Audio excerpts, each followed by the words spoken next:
दोस्तों, जुबिंदा की मौत को लेकर एक ऐसी खबर आई है जिसने यकीन मानिए पैरों तले जमीन खिसका दी है। जैसा कि मैंने आपसे वादा किया था कि जब तक जुबिंदा की मौत का सच सामने नहीं आ जाता तब तक जुबिंदा से जुड़ा हर अपडेट मैं आप तक पहुंचाती रहूंगी। जुबिंदा को लेकर जो खबर आई है ये आसाम के लोगों के लिए, नॉर्थ ईस्ट के लोगों के लिए बहुत महत्वपूर्ण है, खास करके जुबिंदा के फैंस के लिए। जुबिंदा की जो मौत हुई थी उसको लेकर बड़ा अपडेट सामने आया है कि जुबिंदा का प्री प्लान मर्डर किया गया था, पहले से ही साजिश रच ली गई थी। जुबिंदा को किसी एक व्यक्ति ने मारा और 4 से 5 लोगों ने उस व्यक्ति का जुबिंदा को मारने के लिए साथ दिया और जुबिंदा को मारने वाला कोई अपना ही था। जैसा कि आप जानते हैं, जुबिंदा को लेकर के, जुबिंदा की मौत के मामले की जब से इन्वेस्टिगेशन शुरू हुई है 7 लोगों को अरेस्ट किया गया है। ये 7 लोग कौन है, कौन से वो 7 लोग अपने हैं और इनमें से कौन हो सकता है, इसकी बात मैं आपको बताऊंगी। लेकिन ये जो खबर है ये बहुत महत्वपूर्ण इसलिए है क्योंकि ये बात खुद प्रदेश के मुख्यमंत्री, आसाम के मुख्यमंत्री हेमंत बिस्वा सरमा ने विधानसभा के पटल पर रखी। विधानसभा के पटल पर जब मुख्यमंत्री बहुत कॉन्फिडेंस के साथ ये कह रहे हैं कि जुबिन गर्ग की हत्या हुई, प्री प्लान मर्डर हुआ और उसमें बकायदा वो व्यक्ति शामिल था जो जुबिंदा को बहुत अच्छे से जानता था। कुछ लोगों ने जुबिंदा को एक व्यक्ति का साथ दिया मारने के लिए, 4-5 लोगों ने साथ दिया।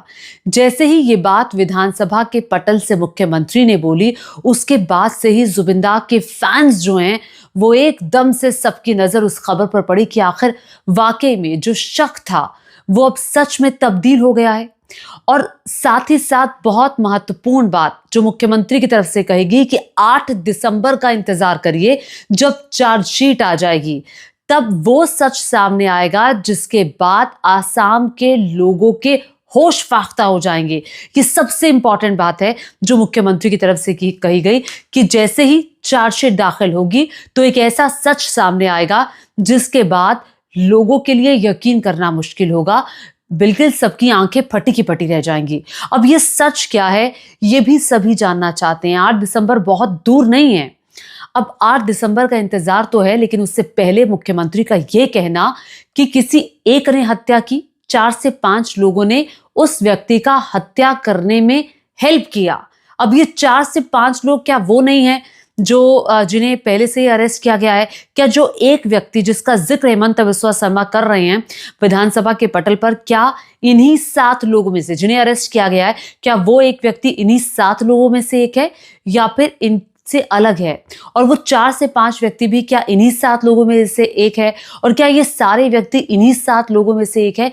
ये सब पता चलेगा, वो भी चार्जशीट के बाद। पहले मैं आपको सुना देती हूं हेमंत बिस्वा शर्मा ने क्या कहा विधानसभा के पटल पर जुबिंदा को लेकर। এখন কোর্টৰ ৰেকৰ্ডত আছে যে দিস ইজ এ মাৰ্ডাৰ। মইতো হত্যাটো হত্যাই কম, ইট ইজ এ মাৰ্ডাৰ। মই আজিও এক সদনত কৈছো, and will follow murder case. আৰু কোনে মাৰিছে তাকো আজি আমি অনুমোদন লৈছো। এজনে মাৰিছে, আনকেইজনে সহযোগিতা কৰিছে।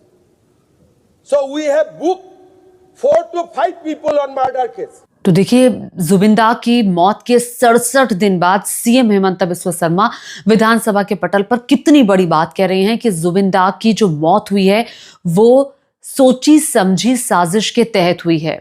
अब इतने कॉन्फिडेंस के साथ जब मुख्यमंत्री बोल रहे हैं तो जाहिर तौर पर एसआईटी की टीम ने उनके साथ कुछ ऐसा शेयर किया होगा जिसके बाद मुख्यमंत्री ने ये बयान दिया। और ये वाकई ऐसा सच है और ऐसी चौंकाने वाली बात है जिसके बाद सवाल ये खड़ा होता है कि वो एक व्यक्ति कौन था जिसने जुबिंदा को मारा? क्या उस व्यक्ति ने जुबिंदा को पैसों के लिए मारा? क्या उस व्यक्ति ने जुबिंदा को इसलिए मारा कि वो जुबिंदा से ईर्ष्या करता था, उसे ईर्ष्या थी जुबिंदा की पॉपुलैरिटी से? अब देखिए, जो 7 लोग अरेस्ट हुए हैं अब तक इस केस में, उन 7 लोगों में कौन लोग हैं? जुबिंदा के बैंड के लोग हैं, जुबिंदा का एक चचेरा भाई है, जुबिंदा का मैनेजर है और जो इवेंट करवाने वाला शामकानू महंत है वो है। अब क्या इन्हीं लोगों में से एक था वो व्यक्ति जो जुबिंदा से इतनी ईर्ष्या करता था या जुबिंदा के पैसों को हड़पना चाहता था कि उसने बाकी लोगों को भी कन्विंस किया कि अगर जुबिंदा नहीं रहेंगे तो उनकी जिंदगी जो है वो उनकी जिंदगी में कोई फर्क आएगा या उन्हें पैसे मिलेंगे, उन्हें किसी को पैसे का लालच दिया गया था। क्यों, आखिर किस मकसद से जुबिंदा को मारा गया? अब मैं आपको बताऊं कि जब 19 सितंबर को यह खबर आई थी कि जुबिंदा की मौत स्कूबा डाइविंग के दौरान हो गई है, तो एकाएक ऐसे लगा कि ऐसी कई मौतें हो जाती हैं कि डूबने से मौत हो गई, पर जुबिंदा तो जानते थे स्विमिंग। और बड़ी बात यह कि एक वीडियो में वो लाइफ जैकेट पहने हुए हैं, दूसरी वीडियो में उन्होंने लाइफ जैकेट नहीं पहनी, तो शक और गहराया। शुरुआती दौर में जो सिंगापुर में जांच हुई उसमें पता चला कि ये एक प्राकृतिक यानी कि एक नेचुरल डेथ है। उसके बाद जब दोबारा पोस्टमार्टम हुआ तो कड़ियां खुलती गई, तो इशारा गया कि नहीं, जुबिंदा के शरीर पर कुछ चोट के निशान हैं, जिस तरह से रिपोर्ट्स कह रही हैं, और कुछ ऐसी बातें थी जिसको लेकर ध्यान में गया कि नहीं, ये एक साजिशन की गई हत्या भी हो सकती है। फिर इन्वेस्टिगेशन बहुत डिटेल में हुई। मैं आपको बता दूं कि सीआईडी की ही देखरेख में एसआईटी का गठन किया गया था आसाम में, और बाकायदा जो आसाम की पुलिस है वो सिंगापुर पहुंची। सिंगापुर की पुलिस के साथ डिटेल्ड इन्वेस्टिगेशन हुई। सिंगापुर में जुबिंदा किस किस स्पॉट पर गए, होटल में क्या हुआ था, होटल की सारी सीसीटीवी फुटेज खंगाली गई, और उस जगह पे क्या हुआ था जहां जुबिंदा की डूबने से मौत बताई गई। 19 सितंबर को स्कूबा डाइविंग के दौरान क्या हुआ समंदर में मौजूद पानी के अंदर। अब इसी को खंगालते खंगालते जो एसआईटी की टीम है, मैं आपको बता दूं, उसने ना केवल 7 लोगों को अरेस्ट किया, बल्कि इसके साथ साथ 252 लोगों से पूछताछ की गई। न सिर्फ इतना, 29 महत्वपूर्ण वस्तुएं जब्त की, और उसके बाद इन सभी वस्तुओं को, जितनी भी चीजें जब्त की गई थी, उन सभी की कड़ियों को, इवेंट्स को, लोगों ने जो बताया उन सभी को जोड़ा गया। तो इस नतीजे पर शायद एसआईटी पहुंची कि ये एक प्री प्लान मर्डर है, और मुख्यमंत्री इस बात को कह रहे हैं। तो यानी कि अब जो 8 दिसंबर को चार्जशीट के दौरान सामने आएगा वो बहुत कुछ बड़ा होने वाला है। और जाहिर तौर पर जुबिंदा के फैंस जो है वो ये जानने के लिए, और ना सिर्फ जुबिंदा के फैंस बल्कि हर व्यक्ति ये जानना चाहता है कि एक ऐसा व्यक्ति जो कि आसाम की धड़कन था, एक ऐसा व्यक्ति जो आसाम की आवाज था, रूह था आसाम की, जिस पर करोड़ों लोग मरते थे, उसके साथ किससे ईर्ष्या हो सकती है? उसे कौन मार सकता है? वो तो सबका प्यारा था ना, वो तो सबका अपना था, वो हर घर की आवाज था, वो हर घर का बेटा था। उसके साथ ऐसा कौन साजिश कर सकता है? किसको आखिर इतनी नफरत होगी जुबिंदा से? कौन आखिर जुबिंदा के पैसों के पीछे होगा? और ये वो जुबिंदा है जो हर एक की मदद करने के लिए जाने जाते हैं। अभी हाल ही में हमने देखा जुबिंदा की जब जयंती थी, उनकी बर्थ एनिवर्सरी थी, कितने लोग जुटे, केक्स लेकर जुटे। शायद जुबिंदा आज होते। रोई रोई बिनाले को लोगों ने इतना प्यार दिया, जो जुबिंदा की मौत के बाद जो उनकी मूवी रिलीज हुई, और आज तक जुबिंदा ने कोई हैंड रिटन कैंपेन नहीं किया था अपनी मूवी के लिए। पहली बार वो ऐसा करके गए। सोचिए ना, वो एक ऐसी मूवी जो उनका सपना था। ईश्वर बहुत दयालु है, ईश्वर ने वो सपना पूरा किया, लेकिन ईश्वर ने जुबिंदा को क्यों छीना हमसे? एक ऐसा व्यक्ति को जो सच्चा था। आप सभी ने देखा कि जुबिंदा की मौत के बाद कैसे सड़कों पर उफान आ गया, लोगों की भीड़ आ गई। यहाँ नॉर्थ इंडिया के लोग ये सोचने लगे, ये कौन है? इसके लिए कौन है ऐसा व्यक्ति जिसके लिए इतनी भीड़ सड़कों पर, इतनी भीड़? अभी आपने अब बहुत सारी मौतें देखी होंगी। मैं किसी ऐसी मौत का जिक्र वैसे नहीं करूंगी। अभी हाल ही में धर्मेंद्र पाजी की मौत हुई, लता मंगेशकर की मौत हुई, कई सारे जो बड़े बड़े सेलिब्रिटीज हैं जो गए, लेकिन जितनी भीड़ लाखों की संख्या में हमने जुबिंदा की मौत पर देखी, उतनी भीड़ आज तक नहीं देखी गई। वर्ल्ड रिकॉर्ड में ये एक इवेंट, एक ऐसी मौत बन गई जिसमें इतने लोग इकट्ठा हुए, इतने लोग, पूरी दुनिया की आंखें फटी की फटी रह गई कि ये कौन कलाकार है। पूरी दुनिया की आंखें।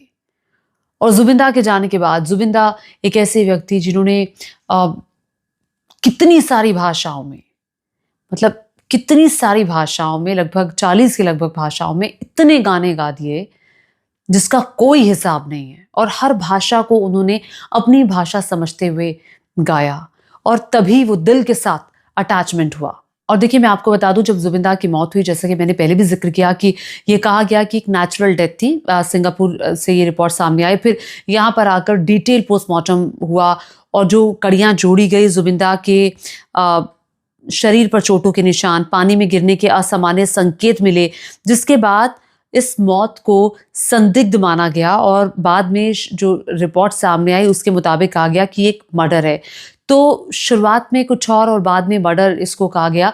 जब डिटेल्ड इन्वेस्टिगेशन हुई, सारी कड़ियों को एक साथ जोड़ा गया, गवाहों से जो चश्मदीद से उनसे बात की गई, कई सारी चीज़ें स्पॉट से मिली और कई सारी चीज़ें ऐसी भी थी, कई ऐसे सबूत भी थे जो गायब हो गए थे। ये सबूत किसने गायब किए थे? तो पुलिस की शुरुआती जांच में ही ये बात साफ हो गई थी कि ये एक कल्पेबल होमिसाइड यानी कि गैर इरादतन हत्या का मामला नहीं बल्कि प्री प्लान्ड हत्या का मामला है।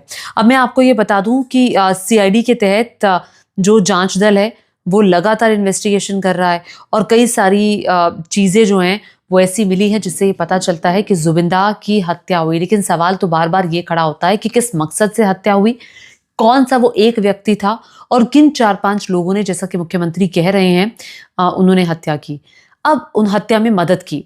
अब बड़ा सवाल ये खड़ा होता है कि जैसे ही शीतकालीन सत्र असम की असेंबली का शुरू हुआ तो जनरली क्या होता है, स्थगन प्रस्ताव जो है वो विपक्ष लेकर आया जुबिंदा की मौत को लेकर। विपक्ष लगातार ये कह रहा था कि जो इन्वेस्टिगेशन चल रही है उसमें थोड़ी देरी हो रही है। देरी होना ठीक नहीं है, अगर देरी होगी तो शायद सबूत मिटाने के और मौके मिल जाएं, तो शायद तथ्यों को तोड़ा मरोड़ा जाएगा।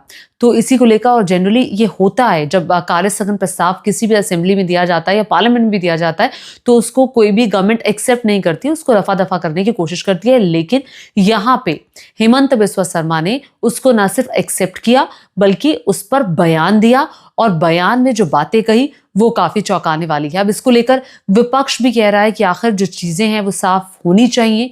एक बहुत बड़ा स्टेटमेंट पार्लियामेंट, एक बहुत बड़ा स्टेटमेंट असेंबली में मुख्यमंत्री हेमंत बिस्वा शर्मा ने दिया है कि एक मर्डर था। और मैं फिर से आपको सुनवाना चाहती हूँ कि मुख्यमंत्री ने क्या कहा। आमी जुबिनक लई धेमाली करिब आहा नाई, आमी जुबिनक लई राजनीति करिब आहा नाई। जुबिनक न्याय प्रदाনৰ কাৰণে যদি जुबिনৰ বিচাৰ লাগে অনুগ্ৰহ কৰি এসআইটি তদন্ত নোহোৱালৈকে এসআইটিৰ বিপক্ষে কথা কৈ তেওঁলোকক ডিমৰালাইজ নকৰিব। যিদিনাখন তদন্ত ৰিপৰ্ট আহিব, চাৰ্জশ্বিট আহিব, সিদিনাখন যদি কোনোবা উকিলে কয় this is a week charge sheet, বেলেগ কথা। কিন্তু আজিৰ দিনটো যেতিয়া আমি দেখাই নাই চাৰ্জশ্বিটখন কি হ'ব, মোক এনেকে এটেক কৰিলে, মুখ্যমন্ত্ৰীয়ে কিয় হত্যা বুলি কৈছে, আৰে দিছ ইজ অন ৰেকৰ্ড, এখন কোৰ্টৰ ৰেকৰ্ডত আছে যে দিছ ইজ এ মাৰ্ডাৰ। মইতো হত্যাটো হত্যাই কম, ইট ইজ এ মাৰ্ডাৰ। মই আজিও এক সদনত কৈছো, and will follow murder case. আৰু কোনে মাৰিছে তাকো আজি আমি অনুমোদন লৈছো, এজনে মাৰিছে আনকেইজনে সহযোগিতা কৰিছে। So we have book 4 to 5 people on murder case। वाकई ये चौंकाने वाला जो सच है वो मुख्यमंत्री ने कहा और इस घटना को भुलाया नहीं जा सकता। बहुत दिनों तक, बहुत दिनों तक जुबिंदा हमेशा हमारे बीच जिंदा रहेंगे, अपनी आवाज़ के ज़रिए, अपनी गायकी के ज़रिए, अपने उन कामों के ज़रिए जिसकी बदौलत उन्हें लोग याद करते हैं, उन्हें मददगार कहते हैं, उन्हें मसीहा कहते हैं। वो आसाम के लोगों के, आसाम की संस्कृति को बचाने वाले लास्ट आइकॉन कहे जा रहे हैं। एक ऐसे व्यक्ति जिन्होंने एसमीज़ जो कल्चर है उसको बढ़ाने का काम किया, असम के लोगों की आवाज़ बनकर वो सबके सामने आए और हर बुजुर्ग ने उसे अपना बेटा माना, हर बहन ने अपना भाई माना और हर बच्चे ने जुबिंदा को बहुत प्यार दिया। जुबिंदा से जुड़ा जो भी अपडेट होगा मैं आप तक पहुंचाती रहूंगी और ये मेरा वादा है आपसे कि जुबिंदा को जब तक जुबिंदा की मौत का सच सामने नहीं आता तब तक नॉर्थ इंडिया से मैं ज्योति आप तक हर अपडेट पहुंचाऊंगी। धन्यवाद।